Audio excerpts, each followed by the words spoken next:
I'd like to welcome everybody to the Kautilya School of Public Policy's regular series called Let's Talk Policy. I'm Nidhi Razdan, and today I'm getting out of my comfort zone to talk about something which we normally didn't used to do in the media, but which deserved a lot more attention than it normally gets. And that is about how we can leverage India's talent in science and innovation in order to strengthen the country, both economically and as a society. Now, at the moment, India is ranked as the third most innovative among lower middle income economies globally. So that's pretty good. But to become the third largest economy, India actually needs to do much more to push innovation. And that is according to India's economic survey that was tabled in 2021 this year in Parliament. So while India clearly has the scientific talent, the question is, what is stopping us and our innovation and research from making a bigger impact, not just at home, but all over the world? Is it because there is a lack of funding? Is it because there is a risk-averse mindset among those who are investing? Or is it just the lack of an enabling ecosystem? What policies can we adopt to ensure that we leverage the best and the brightest as far as it comes to science and to innovation? We have a wonderful panel joining us at the Kautilya School this evening. Professor Ashutosh Sharma is with us, the Secretary of the Department of Science and Technology with the Government of India. He also has the additional charge of the Ministry of Earth Sciences. Professor Sharma, thank you so much for being with us.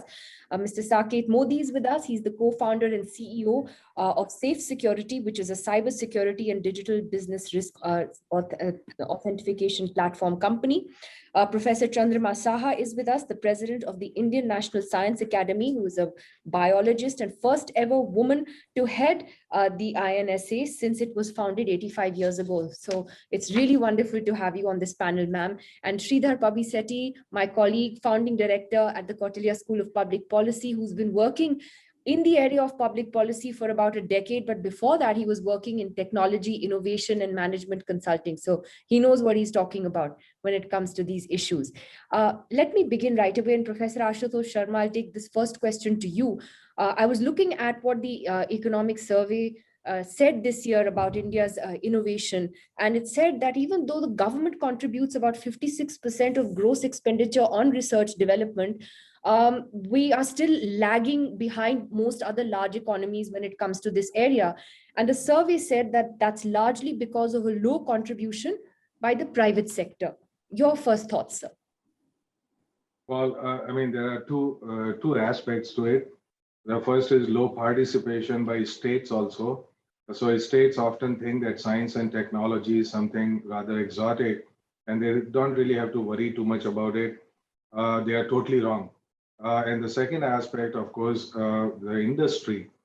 So industry historically has not worried too much about knowledge because we not have been a knowledge economy and knowledge industry.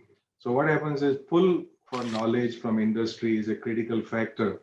And I often tell people when they look at California, Silicon Valley, or Boston, it is not so much that they are so different from us in creating knowledge, but that knowledge acquires a direction, it acquires relevance because of pull of that knowledge by the knowledge industry that surrounds them.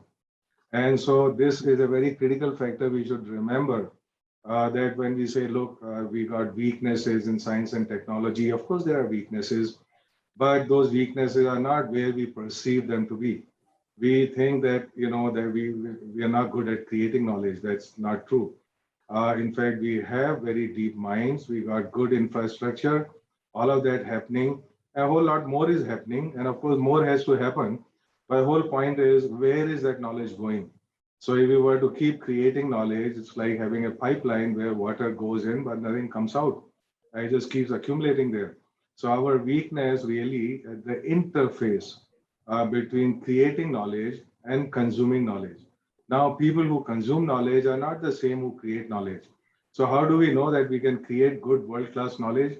Well, we know some indicators, like we are number 3 in the world in terms of number of scientific publications in recognized journals, which means that we have the capacity to create information and knowledge, but not equally good in making use of it in order for it to reach market, in order for it to have impact on society. So that's the whole point. So Nidhi, please stop me whenever, okay, you run out of time, because there's a whole lot more. I could go on for 1 hour just on this question. Okay. So But you're very going to simply break it put, up as you please. No problem. Luckily, we're not on TV, so it's better. We can have a more meaningful conversation.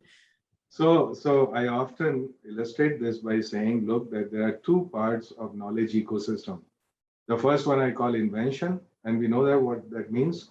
This is basically requires resources which get transformed into knowledge. The second aspect of knowledge ecosystem is innovation. And innovation basically takes input as the knowledge and produces new market socioeconomic opportunities. So these two have to work together, even though their processes and structures are really at crossroads with each other. They are orthogonal to each other, if you would, 180-degree out of phase. So while we have the culture of invention, of creating knowledge, we have not seeded equal measure that capacity to absorb all of this and make something of it. Now, so that's where you said about industry and the role of private sector. It is so important, and part of it is related to having that culture, which is a very deep thing and very not very easy to change. So jokingly or in lighter vein, I often point out that our industry succeeded not based on what they know, but who they know. And some part of that culture actually continues. So if we see the relevance of knowledge, if we were to be globally competitive, if our products to be globally competitive, you would have no option but to fund proper R&D. And some of it is happening. So I'm not totally, negative about it. But Just to give much more needs to be done much on more, that. I would say about 100x more. 100x more. 100x more, and is better that we get to it sooner than later. Absolutely. Absolutely. I'll come back to some of the other points you made also, sir, in just a moment. Professor Shah, I just wanted your first thoughts, on this and how we can and how the private sector really needs to step in and bridge this gap. Yes, I do think what Professor Sharma actually said, that 100 times more involvement we do need.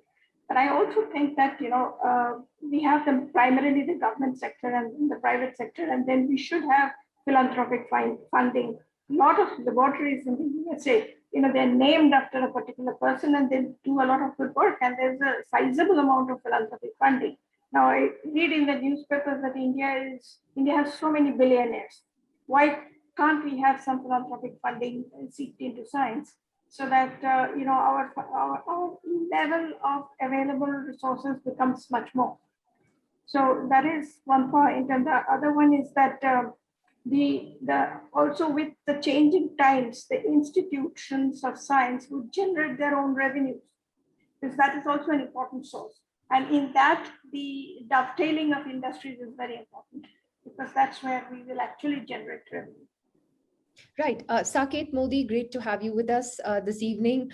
Your thoughts on getting the private sector to do more? Does the private sector think it's doing enough? First of all, Nidhi, thank you so much for having me on your program. It's truly an honor to be a part of this panel. I'll take a step back. I'll just give you like a 20-second rundown of who we are, because we are a startup and we've been talking about private sector investing. We've spoke about how Silicon Valley is different. I'm right now dialing in from Palo Alto because that's where we are headquartered. And we're a good product, right, of India, because we started from IIT Bombay, because we are incubated from IIT Bombay. So we are truly born in India and we make in India. We have 200 engineers in India, but we have global Fortune 500 companies that we are serving around the world in cybersecurity. We've built a product which is one of its kind, and that's the reason we are growing pretty fast. So your point about innovation and involvement of the private sector also. I think when you talk about innovation, there are two models. I look at one as the Israel model and one as the US model, and I'll just explain the difference between the two. One is where survival is a question. And they say necessity is the mother of invention. So what happens there is that when your survival is a question, you think of anything and everything by which you will survive, and that's where Israel and cutting edge happens. The United States, on the other side, is where the mind is truly free of anything that you need to worry about, where basic minimum income is guaranteed, where you're not worried about the food that you will, if you're decently doing even the least of education that you've got. So if you look at both of these models, I actually look at India, because born, brought up in India and now operating in more than 14 countries. India is somewhere in between. Neither it's in Israel, neither it's the United States, because obviously bulk of us are from the middle class. So it is still not completely independent when it comes to financial independence. And at the same time, we don't have an Israel problem where survival is a problem and things around that. And therefore, coming to the last part about your point of, involvement of private sector. And so let's take our example. We're a very small company growing like crazy. We've actually invested close to $1 million in funding with MIT, IIT Bombay, Technion University in Israel, et cetera, in doing cutting edge data science research with which we predict cyber breaches. And we've invested $1 million. Now, that's by no means a philanthropic investments. It's an investment because I felt, as a CEO and founder, and of course my leadership felt, that if we don't invest that money, we will not have the cutting edge advantage or the competitive differentiator which is required to not only survive but thrive and really do the 300-400% growth that we've been doing. So I would say that, look, what motivates the private sector is how can you use or leverage institutes, and how can you easily fund them, and at the same time leverage, because I feel no cutting edge research happens in an organization, at least most of them don't happen. It really happens in a Stanford or a UC Berkeley produces a Google search algorithm, and then Google is commercialized by the PhD students who come out from there. And there are too many examples like that. So that's just my view about, I don't think we should confuse philanthropy or CSR with innovation. And by the way, the private sector needs badly a lot of innovation to build better products. As Elon Musk says, there are too many MBAs, but not too many people who are building great products. So that's just my high level view about, how I look at private sector and innovation. Nidhi, back to you. Well, it was great to get that overview from you, and thank you so much for waking up so early in the morning to be with us. It's 5:30. Yeah. Yeah, I know. I was going to say that because it's a good 12 hours almost behind us. Sridhar, your first thoughts, on the question of incentivizing it for the private sector in a sense. I guess what Saket Modi is saying is that you need to create an ecosystem in order for this to really succeed. I can't agree more, Nidhi. I think Saket made a very important point on the experience of working across 3 different countries and different educational institutions. I think I'll take a different view, and this is fundamental in the way when I start looking at public-private partnerships and how you can go to market for the amazing research that's been happening in our educational institutions, the government-funded laboratories, etc. Is the idea of trust, right? I mean, is there a deficit? Is there a low order of trust between the private sector and the public sector, and how does it manifest, right? Many of the government funding today requires personal guarantees to be given by innovators. They're asked 5-year commercialization plan or even lesser than that, and there are blockages of saying that 10% you will only give once there is performance guarantee, etc. Right? And some of these things are kind of barriers for many people who may not even be able to get through these loops and start collaborating. And I think the SBIR program in the US is a very interesting experiment, wherein the government starts and says that, well, if you are innovating, then failure is part of it, right? I mean, and at the same time, can we separate the bona fide failure versus the malafide failure? And Professor Ashutosh made a very interesting point in that thing, saying that who you know depends on how you can monetize any research, right? And I think this who you know will go down if it's just a $5,000 or $50,000 as SBIR grants are, where you don't have to flaunt a connection to get $50,000.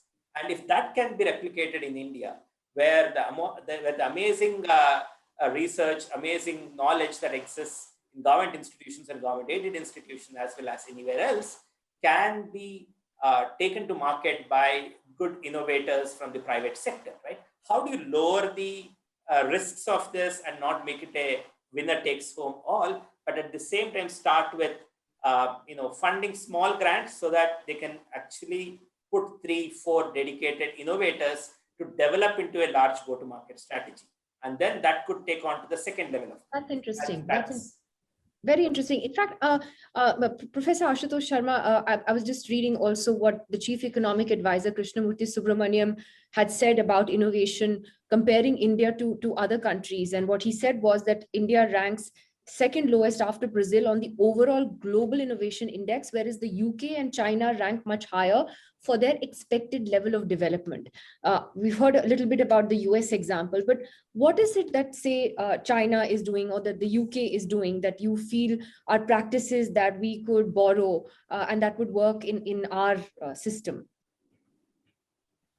Yeah, so I don't exactly know what the Chief Economic Advisor said, but he is one among the very many brilliant brains that I had the pleasure of teaching at IIT Kanpur.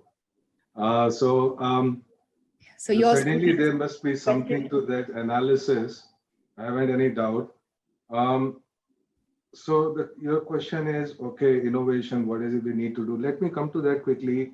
One observation that Saket made about survival. So we are not in survival. We are not country A or B or C.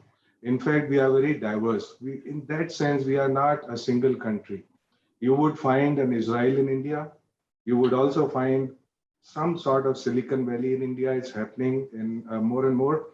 Let me just tell you, like this hub on cyber physical systems that we funded in Bangalore, they already put a venture fund of $100 million. And so we promised to pay them 150 crore rupees. But don't forget that a crore rupee here in India is at least worth about 3 crore rupees or $500,000 somewhere else. Because of purchase power parity and especially the human resource cost. Stanford, it costs about $100,000 per PhD student per year to support. So when they say I got $1 million grant, it doesn't mean very much because we support one PhD student for a fraction of that money in India. Okay, so you have to look at the parity between the human resources that you bring for research in India versus what you would bring in the USA, even though the cost would be very different for doing that. But one has to assume that our PhD students are equally capable as somebody going to University XYZ. Of course, that they may be not quite there, but they could be cultivated to be quite there. Because in terms of education and basic research, we are fairly good. Culturally, there are some aspects that need to be addressed. Now, Nidhi, your question was exactly how would you reword it? I would say, I'm quoting the Chief Economic Advisor who gave the example of the UK and China. Right. As he put it, they are ranking much higher than for their expected level. So is there something that they're doing that we're not? Yeah. No, we are now, at least now, begun to do everything that other people are doing. I have had a close encounter with Israeli innovation ecosystem. I spent 2 days just talking to entrepreneurs and startup people there, and to see what is it that they are doing that perhaps we are not doing. There is a very strong cultural aspect to it, which I perhaps would not have time to go into. But just to say, like you said about Israel, about survival, we have seen this in COVID-19 time. Now we could have made these world-class ventilators and diagnostics 5 years ago or 10 years ago, no doubt about it. But now this was a time to do or die. So it was basically, people said that there was a common and present, challenge that brought people spontaneously on board. And then the government and startups and industry and academia were working together round the clock. So what we could do in 3 months, would have taken 3 years in peacetime. So there is something about what Saket said. I totally agree with it. This urgency, this thing about, this urge to just do it, this confidence and this purpose to do it is so very important. We often don't worry about it. We don't worry about cultural aspects. We just keep saying, pump more money, produce more PhDs, bring in more industry. I can tell you stories about industry because all my life I have interacted with industry. okay, both in Boston, California, and in India. And so I know exactly how they differ from each other. People here have no confidence. I mean, a general manager of a top company would not have the confidence to sign a design. Okay, so he would say, okay, yeah, I asked these guys, but you know how to design this, right? They say, yeah, but it'd be good. We get confidence. My higher management will have confidence if you sign it, or even more importantly, somebody from Boston signs it. Okay, so we have this confidence deficit. Absolutely no doubt about it. I don't know if Saket actually realizes that. All my life, I've seen this. I mean, that we gravitate Let's towards. ask him. Because that's a Yeah. very interesting Ask point. him. Yeah. Yeah, Saket, I mean, is it true? Do you see Let me, before he says something, let me just say something lighthearted. They say, I know so many cultures and people who say you may be dumb, but don't be humble. Okay, we are opposite. And so I would just pass on to Saket there. So, Saket? Thanks, Nidhi. Thanks. So in fact, I'll just take again one step back in terms of what you had said, sir, in the beginning, because it adds to what you were asking here. It's about, in India, it's been about who you know and not what you know. I think that's been the case when you have only a marginally better offering. Let's understand this, right? Today, India has 500 million WhatsApp users. WhatsApp did not know somebody to become that popular, right? If you think about it, and that's been my struggle also, where my own sister was, she's a brilliant graphologist, and when she thought about doing something in India, she was like, I can read handwritings, and I will do a 5,000 rupee analysis for every handwriting that somebody sends me. And I'm like, why will you do that? Why will you not build a mobile app which can use computer vision and then analyze it automatically? And that's crazy scalable across the globe. Why do you want to be manually doing it? And the reason I'm saying this is because we've been such a heavily services driven economy forever, right? India's produced some of the most phenomenal services company on the planet, right? TCS, Infosys, Tech Mahindra, so many of these examples. But if you talk about product, because product doesn't talk about who you know, how good is your product is all that matters when it comes to especially B2C or B2B. So I would say that is that's the missing link, one on the mindset from a services side to the product side, which is shifting, by the way, now, thanks to Digital India, thanks to Startup India. And I see so many incredible products coming out. And to Ashutosh sir's point, absolutely, that happens all the time, because unfortunately there's been a lot of decision making. And by the way, it can be an Indian in Sundar Pichai or Satya Nadella sitting in a Mountain View or Seattle, calling a lot of shots, while bulk of the engineering sits in India. And again, I'm fortunate to work with a lot of these senior leaders. They are proud of that as a fact, that 1/3 or half of their engineering sits out of Hyderabad or Bangalore or all of those things which are out there. But their tech leads, if generally the people who are decision making of the architecture, et cetera, a lot of them have been in the US traditionally. However, that's changing now, but absolutely, I couldn't agree more with what Ashutosh sir is saying. It just makes a lot of sense. Nidhi. And I love to see panelists all agreeing with each other. This is a refreshing change. We have some questions that are coming. No, we may say things in little different ways. I mean, the words. But we're all in agreement about the goals. About the goals. Anjali Sriram, if you're there, Anjali, you have a question. Am I audible? Yes, we can hear you, Anjali. Go ahead. Yeah, so my question is that a lot of master students and PhD students opt going abroad for their degrees, and even though we have a lot of options here, maybe due to lack of opportunities after doing it, or even the recognition. So what can we do to improve that? And also, secondly, what can we do to attract students from outside, giving the multidisciplinary approach that has been introduced in the new education policy? What are the things that can be done? Okay, Professor Saha, would you like to take that question? Yes, I think one of the reasons why I found that students were keen on going abroad is one of the things is, of course, when they are doing PhD, they come out of their PhDs and they have the degree that they are almost 28, 29 years old. And when they are that old, they would like to settle down in life, and so they want a job. And so what they tend to do is to go for a postdoc. And also, all said and done, there are not enough opportunities for PhD students staying in the country. For MSc students, I've seen they are now going for doctoral programs in the UK or Germany or other European countries where the time is short to get a degree and they want to get the degree and settle down. So this is one thing that we have to really look into in depth.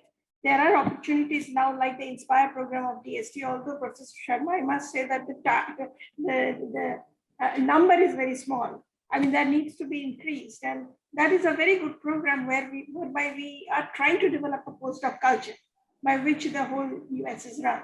So the idea of the PhD students going out is very genuine, I think, why they want to go out. And we need to provide them with more opportunities within the country. Okay, Sridhar, we have, I think, do we have Smita Matthew on the panel with us? Yes, hi Nidhi, this is Smita here. Yes, Smita, please go ahead with your question. I think Sridhar can take that. Yes, go ahead. Okay. Hi Sridhar. I am in the higher education sector and my question is pertaining somehow related to that. I wanted to understand that whether shifting the fulcrum of our education from analysis-oriented pedagogical methods to synthesis-oriented pedagogical methods, do you think that would help and support innovation? Because somehow I have felt that our mindset at times is lacking and we are more services driven, as one of the panelists said earlier, even while we teach and even while we expect our students to, you know, draft and craft their projects. So could you just shed some light on that? Actually, it's a very nice question, Smita. Thank you for asking that. I agree. And I think one of the real mindset that we want to inculcate in our students will be about a problem-solving approach rather than just get caught in analyzing and saying what's wrong. Right? At Kautilya, when we designed our Masters in Public Policy program, we out of the 21 months, 6 months, they are specifically spending time with business, government, and society, where eventually they will be employed. And they should probably, if they don't end up being an entrepreneur, and if they're seeking employment, they should be with these people. And at that point of time, they shouldn't come as a shock saying that, oh, I didn't know that I had so much shortcomings, right? And this 6 months of being with future employers is a mind-changing thing where we want all our faculty to be involved. And even in our faculty selection process, we were very clear that business, that research, consulting, and teaching should be a mix that is there in every faculty that we hire. Because only when you have that mindset is when you don't end up being teacher, and then students is only saying that, okay, I'll only analyze, but really not look at what are the bridges I can creatively build with other sectors of the society, right? And that's very important. And we have a 3-month internship where the students will go and absorb how to be in a different setting, and they come back and write a capstone where they actually look at a problem from a very wider perspective and not just with one biased perspective. And I think these 6 months is where the students can really move from a siloed approach to an overall value addition approach, right? And Anjali, what we also looked at, you know, of how we can develop a practitioner approach for the situations that are happening around us. And that, if we inculcate with the leveraging the national education policy, will be useful for both educational institutions as well as students to up the game, right? And I often find it challenging where students go abroad and study public policy courses to come back and practice in India. And I think that's the change we are trying to make in Kautilya, where we bring brilliant minds like the ones who are on the panel today to come and deeply engage with our students and solve it here locally in our context. I have an interesting point that I came across again in that wonderful economic survey. And Saket Modi, let me ask you this. The survey says that while India saw a rise in patent applications since 1999, filed since 1999, these have primarily been on account of applications filed by non-residents, and that the resident share in these patent applications actually has to have to rise in order for India to become an innovative nation. What do you think of that? So, Nidhi, there are multiple reasons why this becomes an important thing. And I think, again, when you talk about the product side of things, right?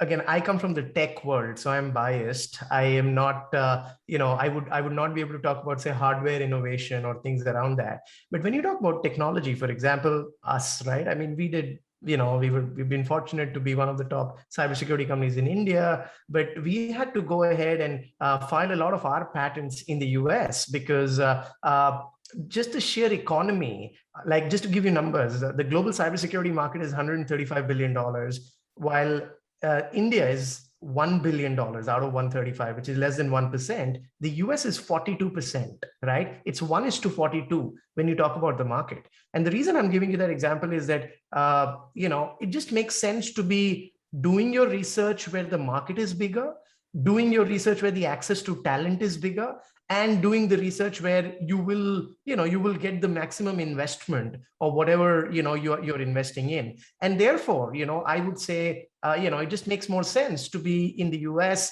physically, and at the same time, do a lot of research in a place where the market is much bigger. Having said that, the speed at which technology is evolving, the speed at which, the adoption of technology is happening, India is far greater than what the US is. In fact, something which I can say proudly is even in the United States, starting from the Donald Trump era, the US doesn't have a startup policy. The US doesn't have a digital policy, while India, and it of course has so many places where it can do better, but having a national digital policy, national startup policy, it actually makes a very big, bold statement coming right from the very top that, look, we are super invested in making that happen. So I would say that, one is seeing the data, which is 10 years, and of course, taking that, and which is very valuable. But again, if you look at the next 10 years, the speed at which, the technology adoption and the education, starting from national education policy, which now focuses on STEM, et cetera,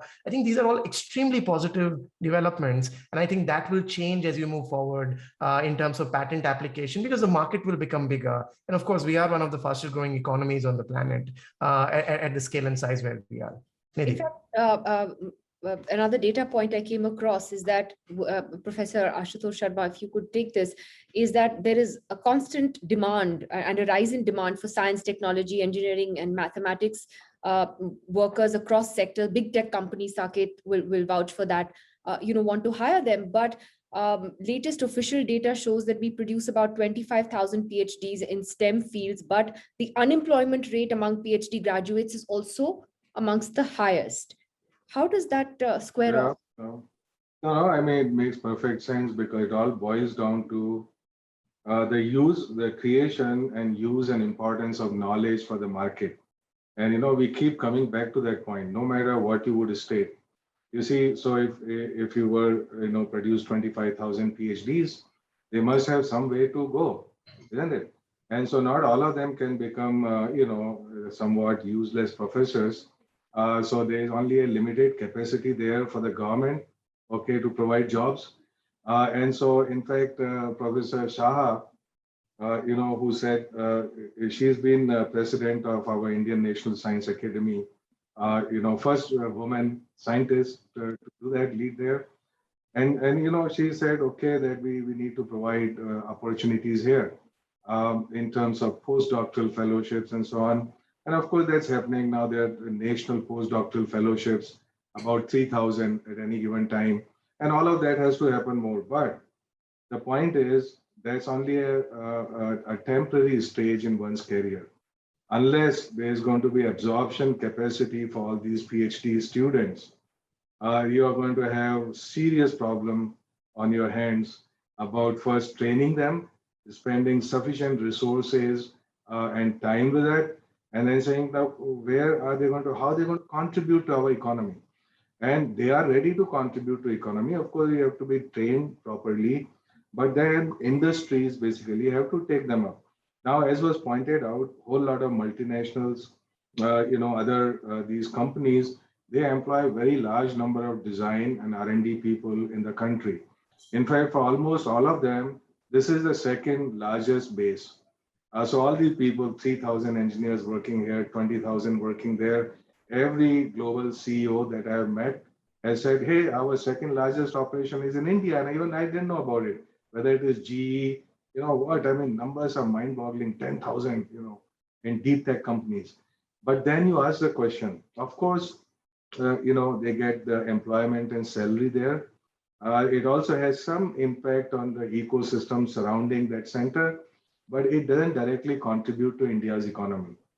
They are integrated in a different chain, from supply to manufacturing to markets.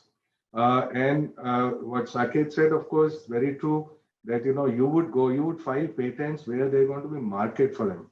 So while we should stimulate more filing of patents by Indian scientists, and it is happening, 15 years ago there was like zero awareness about these things. So we must not forget that while we state problems, we must also state the progress that is being made, and also the will and desire of people to actually address these problems, and also see what is actually the solution to these problems. I will give you one example. What has actually been holding us back in terms of science, technology, startups and stuff? A whole lot of it has to do with policies, rules and regulations.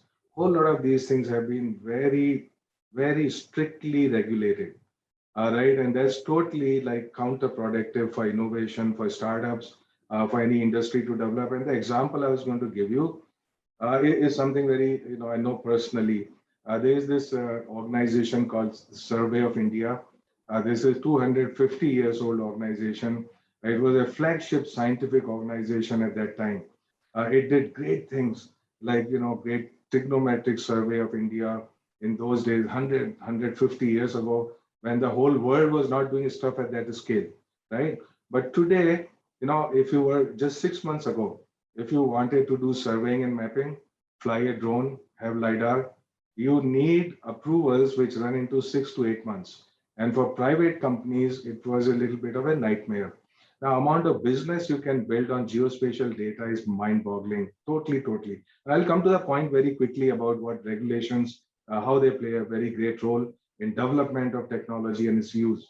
But now the point is, okay, if you don't have digital maps of sufficient accuracy, you cannot do infrastructure development, you cannot do services, you cannot do planning, you cannot do governance. Almost every data today rides on geotagging, right? But it's not available to us because of technology, but technology was not the limiting factor. It is a regulation. So we made a policy and guidelines in one stroke, undoing what has happened in the last 100 years. We said that, look, for surveying and mapping, doesn't matter if you're public or private, you don't need any approvals.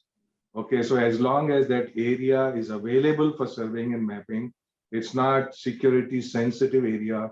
If the physical access is not denied to that area, you don't need any permissions. Okay, to launch your surveying and mapping activity.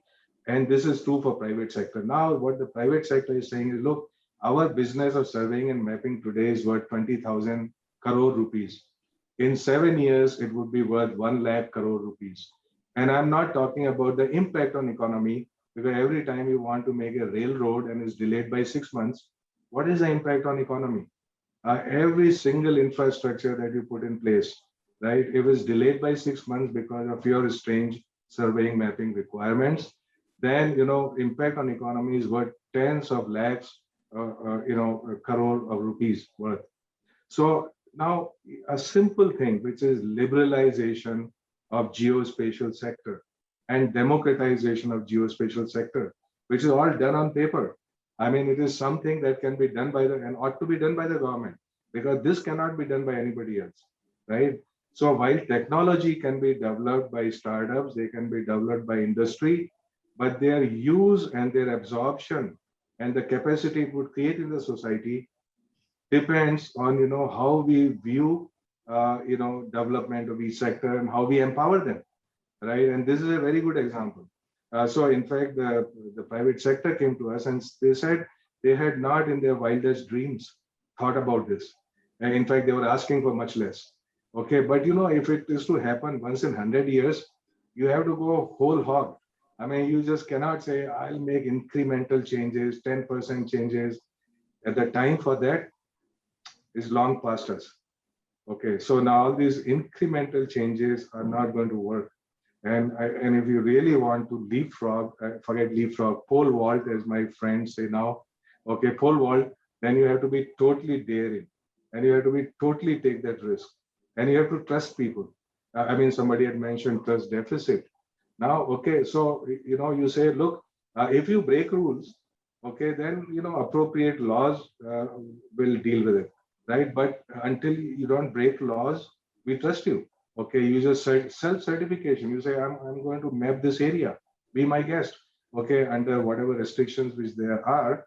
Okay, in terms of security, if you break those restrictions, the applicable law will take its course, right? But I'm not the one. I'm not going to just hold everybody back, saying don't do this, right? And that's the whole point. And so more of that has to happen and is happening. A new policy about drone flying.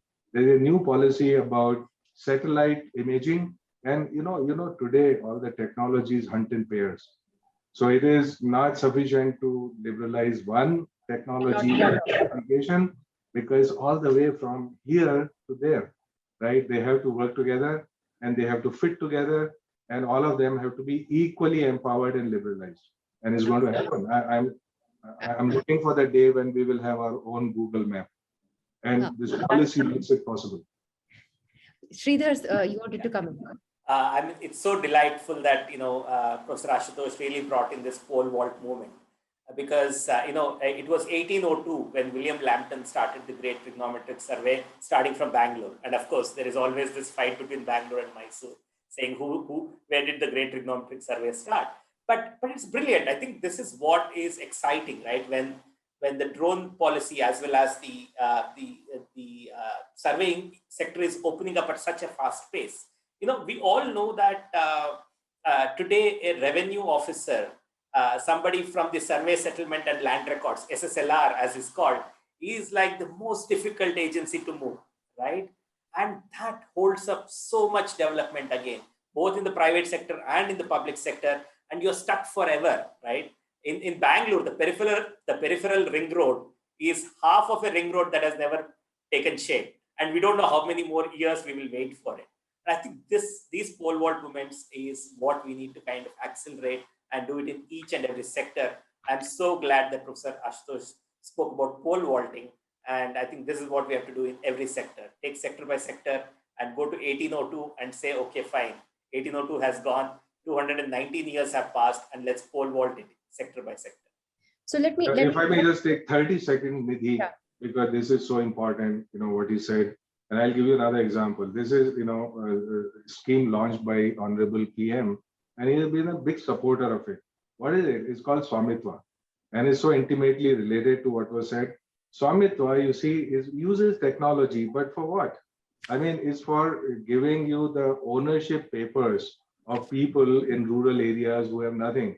They don't know what their land is. And how does it matter? It matters because they cannot go to bank and get loan because they don't have papers.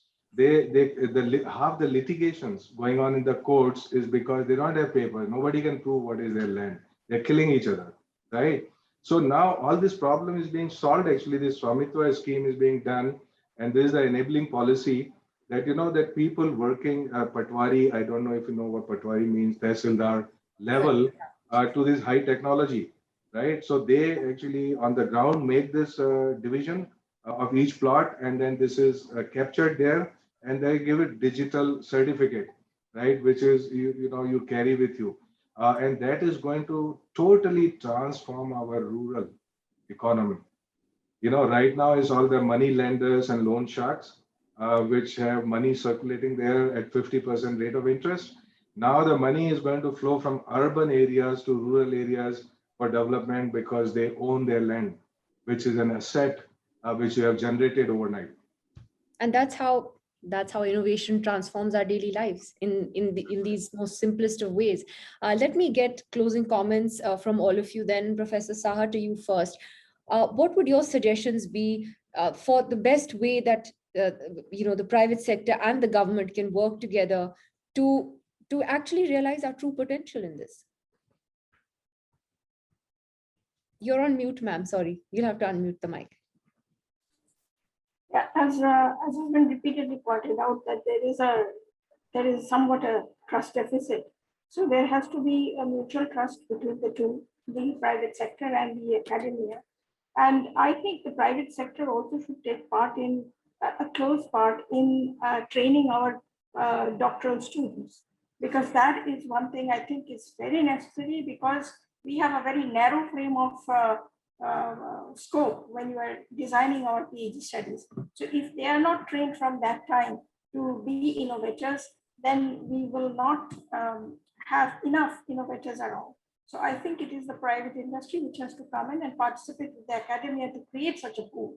And that is one of the things I think is most essential thing to do. Okay, bridging that trust deficit, you say, is the most important thing. Saket, Modi, are we getting there? I definitely think we're getting there, and there's enough data to back that. And irrespective of whichever government you take, right? I mean, I think the best example, which again, we should all feel very proud of, is the payment space, where India is like miles ahead of where even a United States or United Kingdom is. And we spoke about them being innovators, right? UPI is at least 3 years ahead of where all of United States payment systems are. I still can't pay in the US with a JP Morgan Chase bank account to a Wells Fargo bank account in real time, right? So there's a lot of stuff which is going on, which is extremely positive. I think it's a matter of time. It's actually a cycle, right? It's a chicken and egg thing, because the more the bigger the market, the bigger the economy, the more people want to do research, the more people want to file patent, the more people want to do masters, the more people want to be in education and doing all of that stuff. The issue is, again, the economy opening up, globalization. I think we are at the cusp of the same. It's like the startup cycle. Finally, there are IPOs and there are exits, so there'll be more investments. Similarly, finally, when the economy is really opening up, irrespective of whichever government it has been, and it's been happening since 1990, that's a very, very positive sign. And I think that in the next 15 to 20 years, India definitely becomes one of the largest IP producers with a lot of patents in India. I'm pretty confident of that. Sridhar, would you like to take that? Your suggestions for how we can leverage this the best way? I think it's been a wonderful panel, and I'm so excited that with so many ideas of how we can do multiple pole vaults of bringing together business, government, and society. And as we keep saying at Kautilya, for an equitable and a regenerative future, all of them have to come together, and that will happen only when we do trust-enhancing mechanisms. And I think science and technology are the most important levers for us to move forward with. Thank you. And Professor Sharma, you get the last word, but you get 1 minute. So I would just say keywords. We have to move up the value chain. We must have a strong, seamless connect between R&D, startup, human resources, developing technology, and the market. A whole chain, a symphony, if you would. And then, of course, finally, that there is some urgency to all of this. We are a young nation. We have demographic dividend. This window will not remain forever open. We got another 35 years, more or less, to get there, or to struggle with the new set of problems, new challenges, which would make it even harder to get there. Sustainable development, climate change, rise of intelligent machines, a whole lot of this slew of new technologies. We don't have time to master all of them. That we can't be lagging behind in any of this. So that's my final 2-bit, if you would. Thank you. Thank you so much. It's actually been really fascinating to listen to these suggestions, and lots of positives to walk away with. And I think we all agree that there is tremendous potential here. India needs to tap that potential, bridge that trust deficit, like you said, Professor Saha. Maybe more incentives are needed for the private sector. Whatever it is, I think better things are definitely there that lie ahead of us. And we don't have to look backwards, but look ahead. Thank you so much to everybody for joining us, and to those who have tuned in and watched. Thank you.